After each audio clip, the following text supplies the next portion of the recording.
NP news channel. आपने अगर इस channel को सब्सक्राइब नहीं किया है तो जल्द ही सब्सक्राइब कीजिए। Thank you very much. मला एक जिम्मेदारी आहे। संविधान मध्ये पीएचडी असल्यामुळे विषयामध्ये जे काही असंविधानिक गोष्टी असतात, ज्या काही ज्याला म्हणतो इलिगल ज्या गोष्टी असतात, त्या गोष्टीला चॅलेंज देणं आणि त्याच्यावर भाष्य करणं, त्याच्यावर लिखाण करणं, त्याच्यावर निवेदनं देणं, नोटीस देणं, पिटिशन फाईल करणं, हे हिंदू राष्ट्र भारत हमारा मानणारे आम्ही आणि नथुरामजी गोडसेंच्या अखंड भारताच्या विचाराचे आम्ही आहोत आणि प्रभू श्री रामचंद्राच्या विचाराने आम्ही आणि आशीर्वादाने आणि आई भवानीच्या आशीर्वादाने भारतरत्न डॉक्टर बाबासाहेब आंबेडकरांच्या लिखित संविधानाच्या आधारे आम्ही जगणारी माणसं आहोत। त्यामुळे जरंगे काय म्हणला हे काय फार महत्त्वाचं नाही। जरंगेच्या बाबतीमध्ये जरंगेंनी आज एक सर्टिफिकेट देऊन टाकलं, एक पावती देऊन टाकली। ती पावती अशी आहे, आरेरावीची भाषा, मगरुरीची भाषा, स्वतःला पाटील म्हणून घेणे ही सुपरमसी आहे। जेव्हा तुम्ही सुपरमसीमध्ये स्वतःला असं काहीतरी अधिकारशहासारखं बोलण्याचा प्रयत्न करता, तेव्हा इनबिल्ट तुम्ही मागास नसता आणि जेव्हा तुम्ही इनबिल्ट मागास नसता तेव्हा तुम्ही मागासलेपणाच्या आरक्षणाला पात्र नसता। आज आपण जर बघितलं असेल तर जरंगे काही काळ मराठा स्वतंत्रपणे आरक्षण द्या असं म्हणाला। थोड्या वेळाच्या नंतर जरंगे म्हणतो की ओबीसीतून आरक्षण द्या।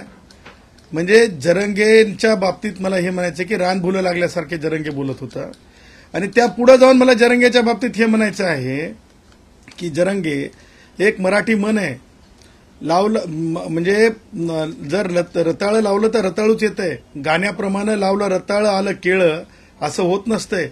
आणि त्याच्यामुळे जरंगे स्वतःच कन्फ्यूज आहे की मराठा म्हणून घ्यायचं की कुणबी म्हणून घ्यायचं।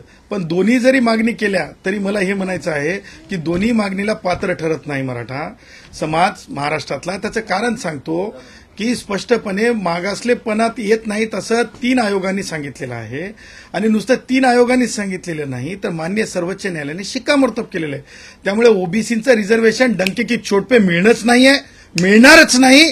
त्यासोबतच खुले गुणवंत ब्राह्मणांपासून कोमटी, त्याच्यासोबतच मारवाडी, जैन, जे गुणवंत स्पेस स्टडीज पर्यंत या देशाला 7 समुद्राच्या पलीकड आकाशात पर्यंत नेणारे गुणवंत शास्त्रज्ञ, त्या सगळ्यांचे 50% जागा जे भारतरत्न डॉक्टर बाबासाहेब आंबेडकरांच्या विचाराने सर्वोच्च न्यायालयाने बेसिक स्ट्रक्चर म्हटलेलं आहे, त्या बेसिक स्ट्रक्चरसाठीच्या जागा, त्या जागेचं रक्षण एक साधा शिपाई म्हणून करणं माझं आधी कर्तव्य आहे।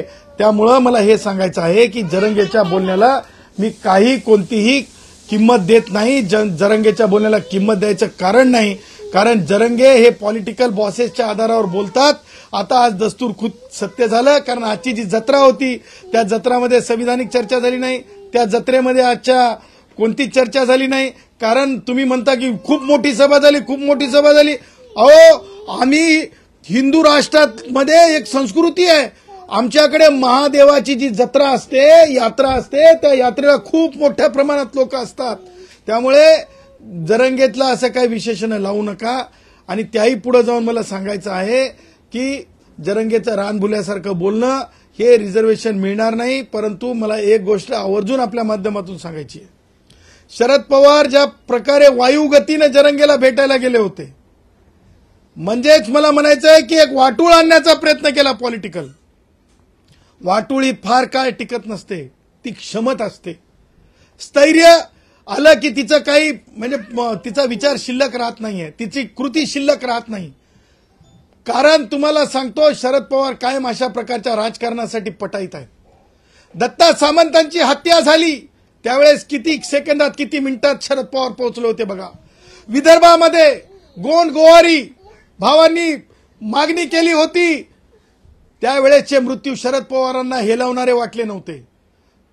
शरद पवार कोणत्या राष्ट्रवादी काँग्रेसचे वयोवृद्ध पुढारी शरद पवार कोणत्या पाऊल वाटेनं पाय काढता पाय घेऊन विमानतळाकडे गेले होते हे सुद्धा शरद पवारांनी उत्तर द्यावं। सांगायचं तात्पर्य, शरद पवार हे ह्याच कारणांसाठी प्रमुख मानत नाही तर मी आणखीनही कारणांसाठी मी शरद पवारांचा नाम उल्लेख करू शकतो। डॉक्टर बाबासाहेब आंबेडकरांचं नाव मराठवाडा विद्यापीठाला द्यावं तत्कालीन. शरद पवारांच्या राजकारणामुळे शेकडो हजारो विद्यार्थ्यांना जे आहे नाव द्या म्हणून स्वतःचे कॅरेक्टर खराब झाले, कारण ती त्यांच्या अस्मितेचा प्रश्न होता. परंतु शरद पवारांनी नाम विस्तार केला, नामांतर होऊ दिलं नाही.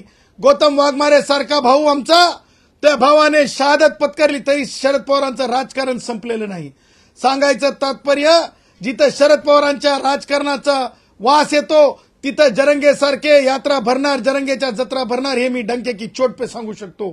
त्यामुळं मला मराठा भावांना हे सांगायचं आहे की शरद पवारांच्या नादी लागलेल्या लोकांच्या राजकारणात पडू नका. त्यातून काहीच साध्य होणार नाही. मराठा आरक्षण मिळणे नाही, ओबीसीतूनही मिळू शकत नाही, कारण मागास ठरत नाही. मला हे सांगायचं आवर्जून की सारथी जी संस्था स्थापन केली तिला सुद्धा पैसे देता येत नाहीत, परंतु सरकार देत आहे. आम्ही म्हटलं की आर्थिक निकषावर सरकार विचार करत असेल, परंतु आरक्षण हे देता येणार नाही. 50% जागा या गुणवंताच्या आहेत, हे डंके की चोट पे सांगतो. त्यांनी दुसरी एक मागणी जी केली आहे, म्हणजे मागच्या सभेत पण त्यांनी केली होती, राज्यातील मराठा समाजाला सरसकट कुणबी प्रमाणपत्र देण्यात यावे. या अनुषंगाने काय सांगा? अहो मला सांगा, तुम्हाला सांगतो, या जरंगेंना हे समजलं पाहिजे, त्याला ठराविक मागासले पण लागते, त्याला एक हिस्ट्री लागत असते. आणि 3 आयोगांनी सांगून झाल्याच्या नंतर मराठा म्हणून मागास झालेले, आता मला तर खरं सांगतो बाबा, मला सगळ्याच राजकारण्यांना सांगायचं, जी गोष्ट होत नाही ती नका बोलू. मला आता एक समजत नाही की माननीय न्यायमूर्ती शिंदे साहेबांचा आयोग स्थापन केला. आता शिंदे साहेबांचा आयोग स्थापन केला, काम करू देत, मला माझं काही म्हणणं नाही. परंतु ह्यापूर्वी सन्माननीय न्यायमूर्ती गायकवाड साहेबांचा आयोग होता, मराठा म्हणून मागास ठरवण्याचा भाग आला. आता तेच मराठ्यांना तुम्ही कुणबी म्हणून मागास ठरवणार का? हे काय अवकाळी पावसासारखं आहे का? अरे उन्हाळ्यात पाऊस पडला, अरे हिवाळ्यात ऊन पडलं, असं नाही हो. याला हिस्ट्री लागते, याला शेड्यूल आहे, हे होऊ शकत नाही. त्यामुळं कोणत्याच परिस्थितीमध्ये जे काही बोललं चाललंय ते वास्तव सिद्ध नाहीये. त्यामुळं ते रिझर्वेशन कोणत्याच अर्थानं परिस्थितीनं मिळणं नाहीये. सध्या त्यांनी आपल्या मागण्यांसाठी सरकारला 10 दिवसाचा अल्टिमेटम दिला आहे, त्या अनुषंगाने काय सांगा? हे अल्टिमेटम जे आहे ना, हे शब्द तुम्हाला आठवत असतील, शरद पवार संस्कृतीतून आलेले. कारण तुम्ही एसटी महामंडळातील कष्टकऱ्यांच्या 124 ज्या वेळेस वीरमरण पत्करले तेव्हा शरद पवारांना आझाद मैदानात याची हिंमत दाखवलेली नव्हती. आणि तुम्हाला सांगतो, ही जी अल्टिमेटम संस्कृती आहे ना, हे तंतोतंत मला म्हणायचंय, अधिकारवाणी म्हणायचंय की त्यावेळेस सुद्धा शरद पवारांचं विचार असलेली सरकार होती. उद्धव ठाकरे जे घरात बसून मुख्यमंत्री होते त्यांची सरकार होती. अशाच प्रकारचे अल्टिमेटम दिले जात होते. परंतु ह्या अल्टिमेटमला काही किंमत नाही. त्याचं कारण सांगतो, जरंगे सलाईन लावून उपोषण होत नसतंय, विज्ञान सलाईन लावल्याच्या नंतर उपोषण मानत नसतंय. मी सुद्धा सरकारला सांगत आहे की जेव्हा आता तुम्ही माझ्या गुणवंतांच्या 50% जागा ब्राह्मणांपासून मागासलेल्या गुणवंतांपर्यंतच्या त्या असतात, त्या जागांवर जर कोणी मागणी करत असेल तर मागतोय, कोणत्याही जात समूह म्हणून मागणी करत असोत, त्यावेळेस आम्ही 50%चे आरक्षण रक्षक म्हणून आमच्या त्या आरक्षणाला विरोध असणाऱ्या लोकांना सुद्धा चर्चेला बोलवायचं. त्यांचं ढोंगी उपोषण असेल तर आमचं प्राणांतिक खरं उपोषण आम्ही करू. यापुढे कोणत्याच पद्धतीनं चॅलेंज आम्ही मागे टाकणार नाहीत. चॅलेंज स्वीकारू आणि खऱ्या गुणवंतांसाठीच्या जागा अबाधित राखण्यासाठी अखंड भारताचे मार्गविधाते नथुरामजी गोडसे यांच्या विचारांना सोबत घेऊन 50% जागा हे आम्ही साबूत ठेवू. गुणवंतांच्या जे भारतीय संविधानाचं पिल्लर आहे यासाठी आम्ही लढू. जरांगे पाटलांचे राजकीय बॉस कोण आहेत असं तुम्हाला वाटतं? सिंपल आहे, सोपं आहे, लिटमट टेस्ट आहे. भाताची परीक्षा एका शितावून असते. शरद पवार वायुगतीनं भेटायला गेले, वेगळं सांगण्याची गरज नाही. शरद पवारांनी सांगावं की ते त्यांचे मार्गदर्शक नाहीत म्हणून.